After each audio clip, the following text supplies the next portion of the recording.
Hello everyone. Pan செய்யப்பட்ட சின்மைக்கு நான் கண்டிப்பாக வாய்ப்பு கொடுப்பேன். பிரபல இசையமைப்பாளர் வாங்க யாருன்னு பார்க்கலாம். தமிழ் சினிமாவில் ரசிகர்கள் படங்களை எப்படி ரசிக்கிறார்களோ அதை தாண்டி பட பாடல்களை ரசிப்பாங்க.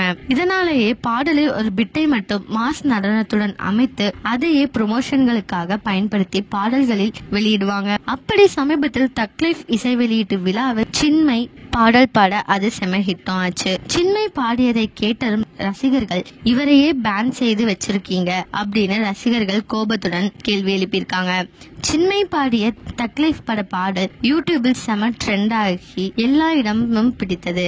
தற்பொழுது இசையமைப்பாளரும் நடிகருமான பிரபலம் சின்மையை கண்டிப்பாக பாட வைப்பேன் என அப்படின்னு கூறியிருக்காங்க.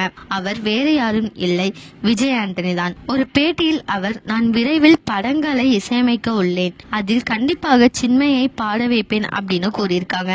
ஏற்கனவே விஜய் ஆண்டனி இசையில் சின்மையை பாடியிருக்காங்க. இந்த நியூஸ் பத்தி நீங்க என்ன நினைக்கிறீங்க அப்படிங்கறத கமெண்ட்ல சொல்லுங்க. இதே மாதிரி லேட்டஸ்ட் நியூஸ் அப்டேட் தெரிஞ்சுக்கணும்னா இந்த சேனலை சப்ஸ்கிரைப் பண்ணிக்கோங்க.